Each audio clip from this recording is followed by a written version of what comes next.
Hello friends, BP study union channel में आप लोग का स्वागत है। तो फ्रेंड्स, आप लोग कैसे हैं? उम्मीद करता हूँ आप लोग अच्छे और स्वस्थ होंगे।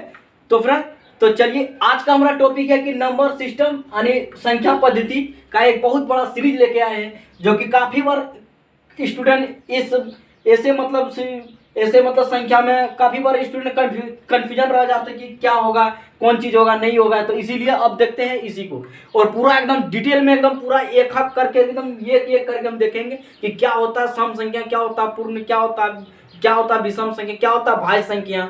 तो कभी कभी स्टूडेंट मतलब क्या बोलते हैं कि जो संख्या भाज्य संख्या है वह संख्या विषम संख्या भी होगा। तो इस तरह का कन्फ्यूजन देखने को मतलब मिलता है। तो इसीलिए आज के बाद अगर वीडियो को अगर पूरा एंड तक अगर देख लीजिएगा, अगर बिना स्किप किए अगर पूरा एंड तक देखिएगा, तो हम पूरा गारंटी के साथ बोलते हैं कि जिंदगी में कभी भी किसी का वीडियो देखने का आवश्यकता नहीं पड़ेगा और कहीं नहीं जाने का आवश्यकता पड़ेगा। अगर पूरा एक बार अगर वीडियो का आप लोग मतलब देख लीजिएगा, ज़्यादा वीडियो तो लॉन्ग तो मतलब नहीं है, मतलब होने वाला है। तो आप लोग देखिएगा पूरा एकदम। अब चलिए स्टार्ट करते हैं। तो पहला है हमारा कि प्राकृतिक संख्या। प्राकृतिक संख्या क्या होता है, यानी इंग्लिश में बोले तो नेचुरल नंबर। प्राकृतिक संख्या क्या कहते हैं? तो प्राकृतिक संख्या वह संख्या होती है जो गिनती की संख्या को प्राकृतिक संख्या कहते हैं। मतलब क्या हुआ, जो जिस मतलब कि जैसे कि हम लोग गिनती करते हैं, यानी मतलब काउंटिंग करते हैं, मतलब काउंटिंग की संख्या को प्राकृतिक संख्या। जैसे कि क्या बोलेंगे, जैसे 1 हो गया, 2 हो गया, 3 हो गया, 4 हो गया, 5 हो गया, डॉट डॉट डॉट डॉट। ये मेरा इन्फिनाइट तक, यानी मतलब कि कहाँ तक जाएगा कोई उसका पता नहीं है। कहाँ तक जाएगा इसका अभी कोई आज तक तो पता मतलब नहीं कर पाया है। इसका अभी क्या बोले, इसका रिसर्च ही चल रहा है। तो इसीलिए वही बोलते हैं। तो मतलब क्वांटिटी मतलब 1 2 3 4 5 इन्फिनिटी तक, ये हो गया प्राकृतिक संख्या। अब क्या होता है पूर्ण संख्या। पूर्ण संख्या यानी अगर अंग्रेजी में बोले तो इसको होल नंबर बोले, होल नंबर बोलेंगे अंग्रेजी में पूर्ण संख्या। पूर्ण संख्या क्या होता है सबसे पहले मतलब समझ ले। पूर्ण संख्या वह संख्या होती जो कि 0 से शुरू होने वाली संख्या को पूर्ण संख्या कहते हैं। सिंपल वे में परिभाषा, अगर कोई आप लोग से परिभाषा पूछे तो इस तरह बोलिए, 0 से शुरू होने वाली संख्या को पूर्ण संख्या कहते हैं। तो चलिए 0 मतलब कि हम पहला लिखेंगे 0, उसका 1 लिखेंगे, उसके बाद 2 लिखेंगे, उसके बाद 3 लिखेंगे, उसके बाद 4 के डॉट डॉट डॉट डॉट। इसी तरह का इन्फिनाइट तक इसका भी वही हाल है, चलते जाएंगे। अब आप लोग को इस जगह दोनों में एक जरा सा कंफ्यूजन होगा स्टूडेंट को। कोई बोलते हैं कि प्राकृतिक संख्या हमारा 0 होगा, तो जी बिल्कुल ऐसा नहीं है। प्राकृतिक संख्या ये हमारा पूर्ण संख्या, क्योंकि 0 हमारा ये पूर्ण संख्या है, ना कि प्राकृतिक संख्या में 0 होगा। अगर आप 0 से काउंटिंग करेंगे प्राकृतिक संख्या में, यानी मतलब नेचुरल नंबर में, तो ये हमारा गलत हो जाएगा। इसलिए ध्यान में रखिएगा, पूर्ण संख्या होता है 0 से शुरू होने वाली संख्या को पूर्ण संख्या कहते हैं। चलिए अब हमारा तीसरा नंबर क्या है, पूर्णांक संख्या, यानी इंग्लिश में बोले तो इसको इंटीजर नंबर।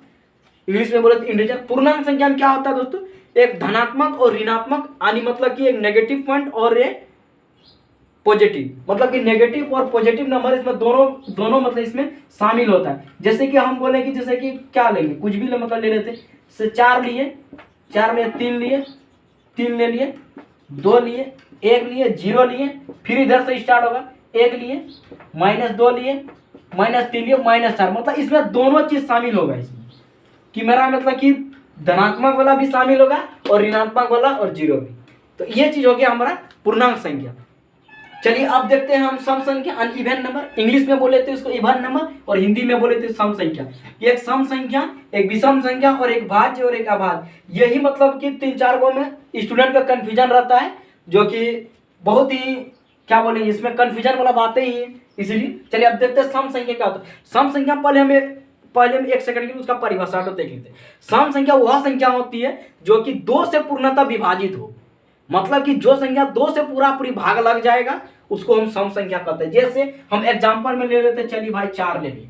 4 ये हमारा 2 से पूरी विभाजित है, यानी 2 से पूरी भाग लग जाएगा, तो इसको हम सम संख्या बोलेंगे। अब क्या 2 हमारा सम संख्या है? बिल्कुल है, 2 हमारा सम संख्या है। तो चलिए अब ये हो गया। तो और भी इसमें देखते हैं कि सम संख्या में क्या बात है। जैसे इवन नंबर में कि एक चीज हम देखिएगा, 2 और n के रूप में अगर हम लिखेंगे ना, तो ये हमारा सम संख्या होगा। जैसे n क्या होगा हमारा, n जो है यहाँ n क्या होगा, n हमारा होगा या नेचुरल नंबर यानी प्राकृतिक संख्या। n क्या होगा, प्राकृतिक संख्या।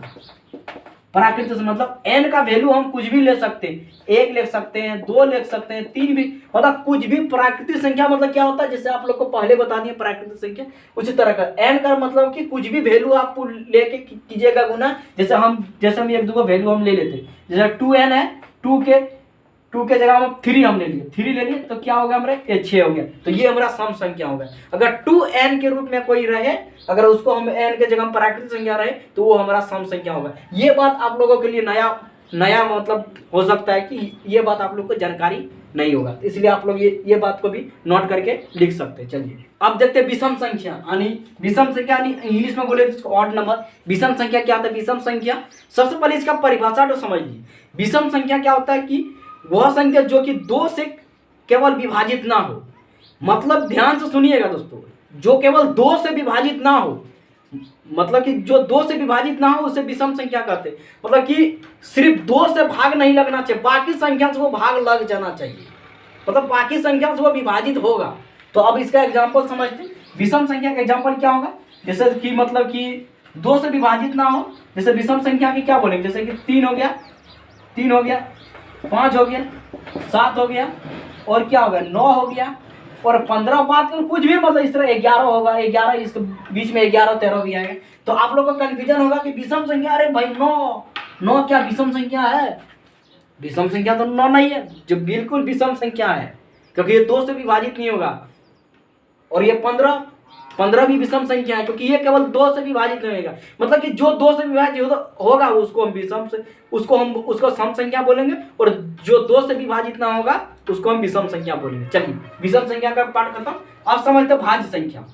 भाज्य संख्या क्या होता है? भाज्य संख्या या आप इसको यौगिक संख्या भी बोल सकते हैं, यानी कंपोजिटिव नंबर।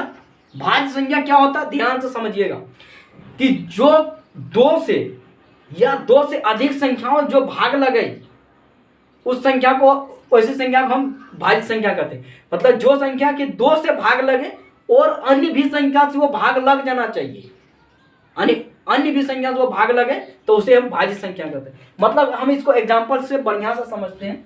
जैसे भाज्य संख्या, जैसे कि हम लिए, चलिए बात का मतलब ले लिए 15 तो बल्कि मतलब 2 से मेरा ये विभाजित नहीं होगा, तो क्या ये भाज्य संख्या नहीं है? तो जी बिल्कुल भाज्य संख्या है। हम क्या बोले थे, 2 या फिर 2 से अधिक संख्या से जो विभाजित हो उसे भाज्य संख्या। मतलब ये हमारा 3 से भी विभाजित होगा, और ये हमारा 5 से भी विभाजित होगा, इसीलिए इसको हम भाज्य संख्या बोल सकते हैं। तो चलिए भाज्य संख्या का मेरे ख्याल से समझ गए होंगे कंसेप्ट। अब समझते हैं अभाज्य संख्या, यानी प्राइम नंबर। बहुत ही फेमस है अभाज्य संख्या। अभाज्य संख्या क्या होता है कि अभाज्य संख्या मतलब कि जो संख्या एक तथा स्वयं से भाग लगे उसे हम प्राइम नंबर कहते हैं। ध्यान से सुनिएगा और एक बार हम रिपीट कर देते हैं।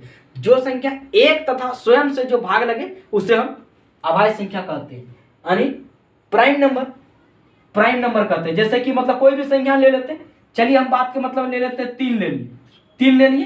3 क्या हमारा, ये हमारा 1 से विभाजित होगा और ये केवल 3 से विभाजित है। ऐसे ढेरों सारे एग्जाम्पल है, ढेरों सारे एग्जाम्पल आप लोग मतलब ले सकते हैं। तो इस तरह का हम लोग ले सकते हैं। चलिए यहाँ तक आप समझ गए होंगे।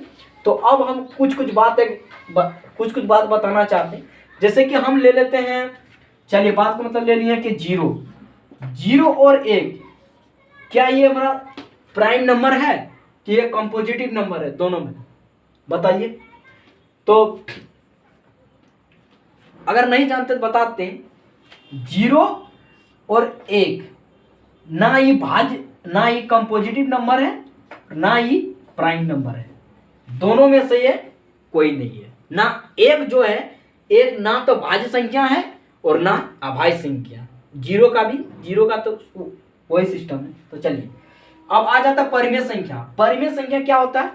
देख, परिमेय संख्या क्या होता है कि परिमेय संख्या वह संख्या होता है जिसे हम p/q के रूप में हम लिख सकते हैं, मतलब जिसको भिन्न के रूप में हम दर्शा सकते हैं, उसको परिमेय संख्या कहते हैं। p/q के रूप में लिख सकते हैं। क्या मतलब जरूरी है कि p/q के रूप में ही लिख सकते? कोई भाई मतलब बोलेंगे कि अरे भाई आप लोग तो किताब में पढ़ के आए होंगे कि p/q के रूप में लिख सकते, उसे हम परिमेय संख्या कहते हैं। हम तो ऐसा भी बोल सकते जिसको हम m/n के रूप में लिख सकते। बिल्कुल आपका मर्जी, आपका सरकार, आप जैसा भी आप लिख सकते हैं। तो चलिए ये हो गया परिमेय संख्या जिसे हम p बाय q के रूप में लिख सकते हैं। जैसे कि 1/1 हो गया, 0/1 हो गया, जैसे कि 2 हो गया, 3 हो गया, 3 हो गया, जैसे कि 4 हो गया, कुछ भी मतलब इसी तरह की जो मतलब भिन्न के रूप में भी हो सकता है और इस तरह भी हो सकता है। तो ये हमारा होता है परिमेय संख्या, यानी इसको अंग्रेजी में बोलेंगे रेशनल नंबर। आप समझते हैं अपरिमेय संख्या, अपरिमेय संख्या इरेशनल नंबर, अपरिमेय संख्या जिसे हम p बाय q के रूप में नहीं लिख सकते उसे अपरिमेय संख्या, जिसे p बाय q के रूप में हम नहीं लिख सकते उसे हम अपरिमेय संख्या कहते हैं। तो इसीलिए जैसे कि हम √7, √3, √, इस तरह का हो सकता है। तो चलिए अब अवास्तविक संख्या क्या होता है आप लोग कमेंट करके बताइएगा दोस्तों कि अवास्तविक संख्या क्या होता है। अगर इंग्लिश में बोले तो इमेजिनरी नंबर इसको बोलते हैं, और अवास्तविक संख्या का और एक नाम हम बोल सकते हैं काल्पनिक संख्या। तो आप लोग कमेंट करके बताइएगा कि अवास्तविक संख्या क्या होता है और इसका एग्जाम्पल बताइएगा। तो उम्मीद करता हूँ दोस्तों अगर वीडियो अच्छा लगा हो तो वीडियो ज़्यादा से ज़्यादा संख्या में शेयर करें, और मेरे चैनल में नए हैं तो प्लीज़ हाथ जोड़ के बोलते मेरे चैनल को सब्सक्राइब कर लीजिए, और भी हम अच्छे कंटेंट लेके इसी तरह आते रहेंगे।